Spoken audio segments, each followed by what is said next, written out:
మన్నిత infra వారి amaze county premium 2 BHK independent simplex ఇల్లు కేవలం 55 లక్షలు మాత్రమే. ఈ రోజే బుక్ చేసుకోండి.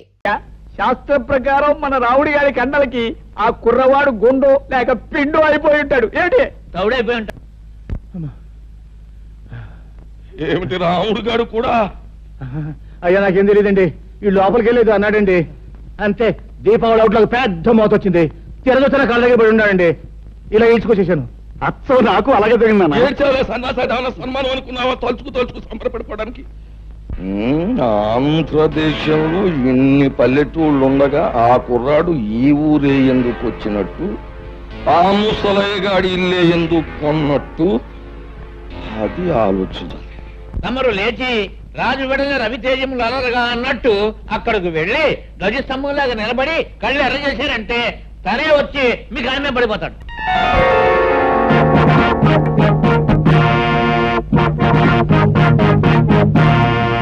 చూడు బాబు, నా పేరు హరి. చాలా చక్కగా ఉంది. Thank you. నన్ను ఈ ఊళ్ళో గంగారాయుడు అంటారు. ఈ ఊరికి పెద్ద దిక్కుని మాట్లాడవేం పంతులు? వీరి మాట వేదని చెప్పింది శాసనం. వీరు తలుచుకుంటే ఏమైనా చేయగలరు. అయితే కాస్త తలుచుకుని ఇంట్లో సామాన్లు సర్ది పెట్టచ్చుగా. ఓహో, చాలా తెలుగుగా మాట్లాడుతున్నావే. రాష్ట్రం తాలూకు మ్యాప్ తీసుకుని అందులో ఒక పల్లెటూరిని ఎన్నుకొని అందులో ఒక ఇంటిని గుర్తు పెట్టుకుని ఆ ఇంటికి పచ్చ తోరణాలు కట్టినంత మాత్రాన ఆ ఇల్లు నీదైపోతా? అలా కాకపోవచ్చు, కానీ ఇంటి సొంతదారుడికి డబ్బిచ్చి కొనుక్కుంటే అది నాదే అవుతుంది కాదంటారా? ఆ సొంతదారుడు అయిన గంగులకు నువ్వు డబ్బెక్కడిచ్చావు? వాడిని తన్ని నేను కొన్నది ఈ ఇంటి ఓనరు ముసలయ్య దగ్గర. నాదైన ఈ ఇంట్లో ఉన్న గంగుల్ని తనటం నా కర్తవ్యం. ముసలయ్య దగ్గర నువ్వు కొన్నావా?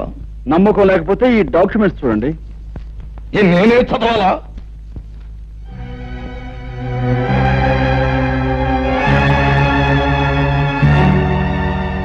చూడండి లింగం గారు, మీకు మరో శుభార్త. ముసలయ్య దగ్గర ఈ ఇల్లే కాక అతని 4 ఎకరాల పొలాన్ని నేనే కొన్నాను. ఇన్నేళ్లు దాని మీద వచ్చిన ఆదాయాన్ని తమరు మూట కట్టుకున్నారని తెలిసింది. సాధ్యమైన త్వరలో ఆ మూట నాకు అందివ్వకపోతే తమను కూడా ఒక ఆట ఆడింతా చూస్తా. అదన్నమాట విషయం.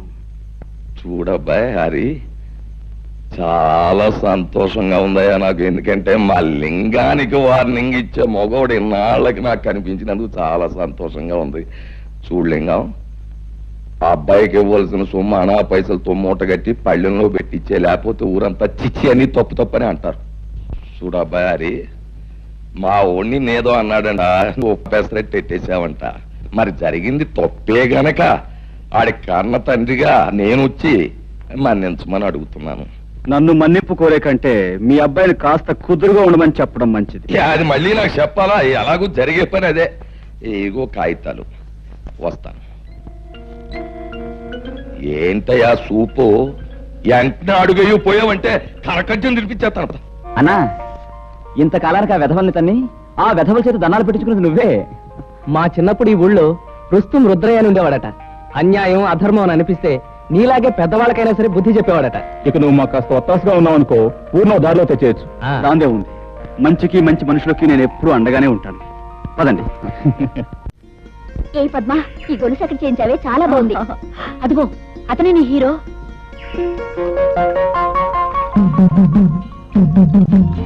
చేత కాదు, చూపులకు హీరోలాగే ఉన్నాడు కదే. ఆగండి, ఈ హీరో గారి జోరేమిటో తేల్చేస్తారు. ఏయ్ నిన్నే. నిన్నే ఏమిటి? పేరు తెలియకపోతే అడిగి తెలుసుకోవాలి. నీ పేరేంటి? ఊళ్ళో మారుమోగిపోతోంది, వినలేదా? సరే, ఏదో ఆడపిల్లవి అడిగేవి కాబట్టి చెప్తున్నాను. పేరు హరి. హరైతే గిరైతే ఇక్కడ మగాళ్ళు స్నానం చేయకూడదు. ఓహో, అంటే ఆడవాళ్ళు మాత్రమే చెయ్యాలా? అయితే చెయ్యి, చూస్తాను. లేదు ఆడ మగ ఇద్దరు కలిసి చేయొచ్చు అంటావా?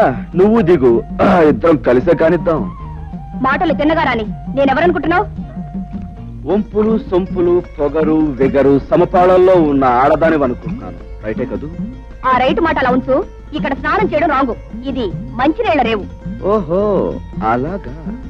అయితే ఓ పని చేయి పాప, ఇది ఏ రేవో ఎవరు ఎందుకు ఉపయోగించాలో మీ బాబుతో చెప్పి ఒక బోర్డు రాయించి మీ అన్నయ్య చేతికిచ్చి ఈ గట్టు మీద రాత్రి పగలు కాపాకాయమను. అతడి కాలక్షేపంగానూ ఉంటుంది, ఈ ఊరు కొత్తగా వచ్చిన వాళ్ళకి ఉపయోగంగానూ ఉంటుంది. ఉంటాను. చూడు, ఆ బోర్డు మీద అక్షరాలు నీ మొహంలా అందంగా ఉండేలా రాయమను. వస్తాను గజ్జల గుర్రం.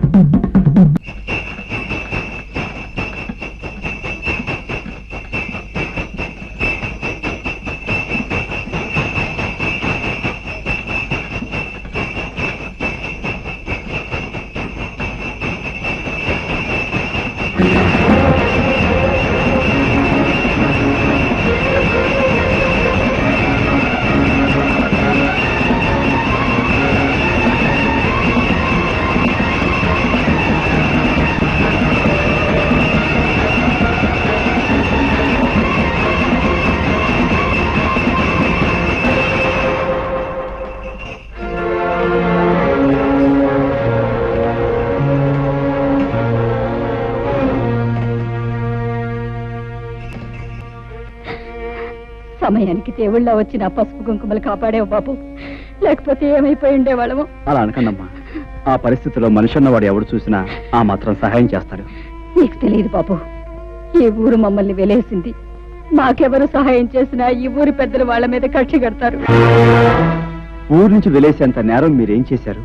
మంచితనం రాజ్యం చేసే చోట చెడ్డతనం నేరం అనిపించుకుంటుంది. చెడ్డతనం రాజ్యం చేసే చోట మంచితనం నేరం అవుతుంది బాబు. నిజమే, మరీ మంచితనాన్ని ఈ లోకం భరించలేదమ్మా. అందుకే గాంధీని కాల్చేశారు, యేసుని సిలువ వేశారు, అలాగే మిమ్మల్ని వెలివేశారు. మనసు నొప్పించే మా గొడవ ఇప్పుడు ఎందుకులే బాబు. అన్నట్టు అడగటమే మర్చిపోయాను, నీ పేరేమిటి బాబు? హరి. నేను వస్తానమ్మా. ఒక్క క్షణం కూర్చో బాబు, ఇప్పుడే వస్తాను. అమ్మాయి అమ్మాయి పార్వతే, పార్వతమ్మ తల్లి, నా అల్లుడికి ప్రాణం మీదకి వచ్చిందట్టుగా ఎట్టున్నాయ్యా? ఇప్పుడు ఆయనకి బాగానే ఉందండి. నా బాబు, నా బాబే, నువ్వా నువ్వా నా అల్లుడిని కాపాడింది? నాయనా, ఆ 7 కొండల వాడు, ఆ అలివేల మంగమ్మ నిన్ను చల్లగా చూస్తారయ్యా. ఏమ కన్న బిడ్డవో, నువ్వు సమయానికి వచ్చి ఆదుకోకపోతే నా బిడ్డగతి ఏమైపోయేది? చిన్నాడువైనా నీకు చేతులు ఎత్తి దండం పెట్టాలయ్యా. అంత మాట అనుకో. నేను ఏ తల్లి కన్నబిడ్డనైనా నీకు మాత్రం మనవన్నే అమ్మమ్మా. ఓరి నీ అమ్మ కడుపు చల్లగా ఎంత మాట చెప్పారా? అమ్మా వచ్చావా? వచ్చానమ్మా. దేవుడు నిన్ను చల్లగా చూశాడు. తీసుకో బాబు. వద్దండి. తినవయ్యా. అమ్మా నేను వెళ్ళొస్తాను. అమ్మ కాసేపు కూర్చోవే. కాసేపు కూర్చోటమేంటే, ఇంటికాడ నీ కూతురు అలా అయ్యికట్టా ఉందని లాబోది ఇవ్వని ఎడుతూ ఉంటది. ఇప్పుడు నేను వెళ్ళి ఆయన లక్షణంగా ఉన్నాడని చెప్తే అప్పుడు కథ కూడదండి. అదేంటమ్మా, అక్కడ బాధపడే కంటే ఒకసారి చూసేచ్చు. అదంతా పెద్ద బాగోతుందిలే అయ్యా. ఎక్కడికే పెడుతున్నావు? అది కాదండి, మా నాన్నగారికి పెద్ద గండం తప్పిందట. ఒకసారి వెళ్ళి పరామర్శించడానికి ముసలు తెలియదు కదా, ఊరంతా కట్టుకుని వెళ్ళక్కర్లేదు, లోపలికి వెళ్ళి. ఎవరు వెళ్ళినా వెళ్ళకపోయినా కన్న కూతురిగా నేను నిన్ను కట్టుకున్నవాడిని. నీకు ఇప్పటికి 1,00,000 సార్లు చెప్పాను, నువ్వు నీ పుట్టింటికి వెడితే మళ్ళీ ఈ గడప దొక్కాల్సిన అవసరం ఉండదని. రాయుడు వెలేసిన వాళ్ళందరినీ నేను వెలేశాను. నీకు నీ వాళ్ళు కావాలో నేను కావాలో తేల్చుకో. బాబు, హరిబాబు, ఈ ఊరు మొత్తానికి నేనే ఏకైక సాకల్ని. రాయుడు గారి బట్టల కాడించి పాలేరు రాముడు బట్టల దాకా నేనే ఉతుకుతా. మరి నీ బట్టలు కూడా వేసుకో.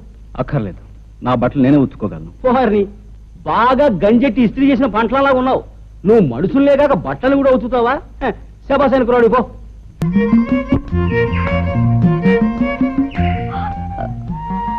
గట్టు దిగి పక్కకు తప్పుకో, నేను వెళ్ళాలి. వయసు మళ్ళే వరకు నేను ఈ గట్టు మీదే సెటిల్ అయిపోతాను అనుకుంటున్నావా? నేను వెళ్ళాలి, నువ్వే తప్పు. నేనెందుకు తప్పుకోవాలి? ఇదంతా మా పొలం, ఈ గట్టు మాది. యువతల పక్క పొలం నాది కనుక ఈ గట్టు మీద నీకెంత హక్కు ఉందో నాకు అంతే హక్కు ఉంది. అయితే నువ్వు తప్పుకోనంటావు. అంటావు కాదు, అన్నాను. విన్నావుగా. మర్యాదగా చెప్తే వినవా?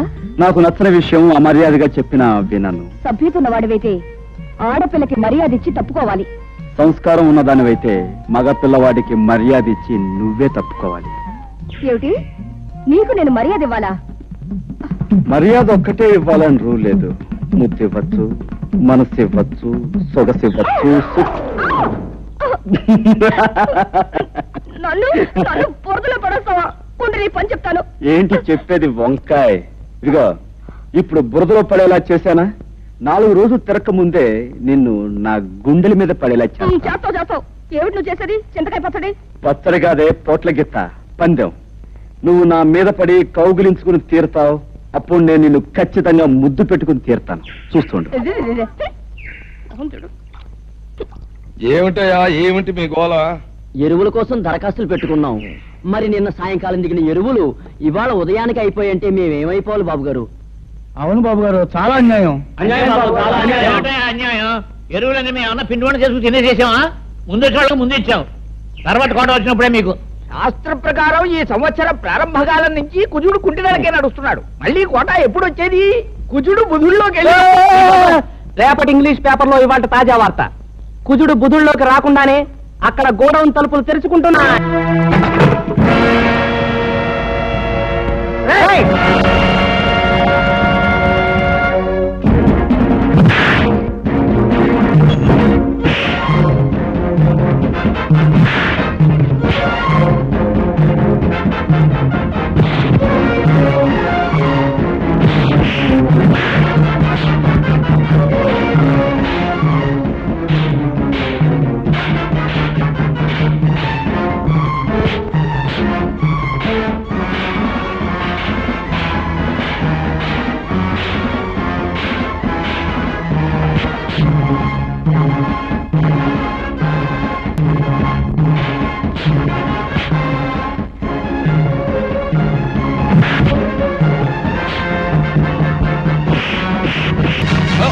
ఆగు, ఏంటి ఏంటి అల్లరి?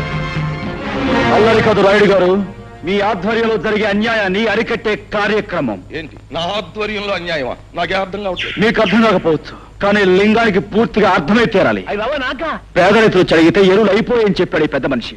మరి గొడవలో దాచిన సరుకంతా ఎవరి కోసం చెప్తే విని ఆనందిస్తాం. ఏమయ్యా లింగం, నాతో కూడా ఎరువులు అయిపోయాయనే చెప్పావు, మరి ఆ మూటలన్నీ అలా దాచుంచావు. అదేంటండి బాబు, తమతో చెప్పాకే. అదేంటండి ఏది తెలియనట్టు. నోరెత్తావు. ఇదే కుర్రోళ్ళ చేత ఇక్కడే గోయిదేంచి కప్పెట్టించేస్తా.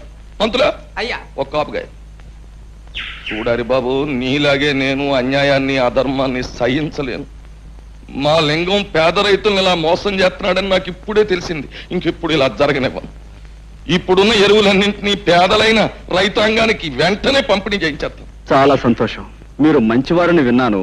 ఇప్పుడు మీ మాటల ద్వారా అది నిజమని తెలుసుకున్నాను. పునరావు, మనం వచ్చిన పని పూర్తయింది, వెళదాం పదండి.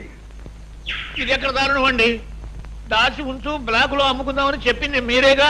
అందరి ముందు నన్ను వ్యర్థం చేశారు. అబ్బా, మరి ఊరికి అలా గిజ్జు పోకయా? ఆ కరోనా కొడుకుల ముందు మొత్తం అంతా ఎదవలం అయిపోవడం ఎందుకు? నీ నొక్కి చెప్తే సరిపోద్ది కదా అని అలా అన్నావు. ఓసే సుబ్బులు, గెలవలేని వాళ్ళు ఉత్త పుణ్యానికి రెచ్చిపోయి పందాలు కాసేయకూడదే. నేను ఇప్పుడు ఏం పందెం కాసానే? కాసేవని కాదే, ఎప్పుడైనా కాసే ముందు గుర్తుంచుకో. నేనెవరినైనా ముద్దు పెట్టుకుంటాను అన్నాననుకో, పెట్టుకొని తీరతా. అది పందెం అంటే.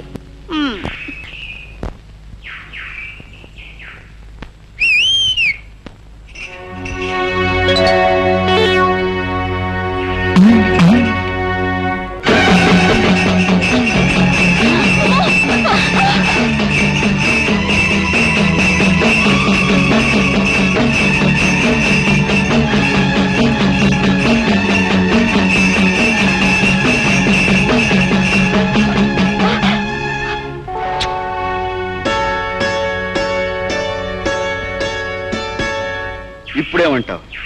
చెప్పడమే కాదు, ఏదైనా సరే చేసి చూపించడం మనకు అలవాటు. అర్థమైందా? సరేలే, పెద్ద మొనగాడు బయలుదేరు.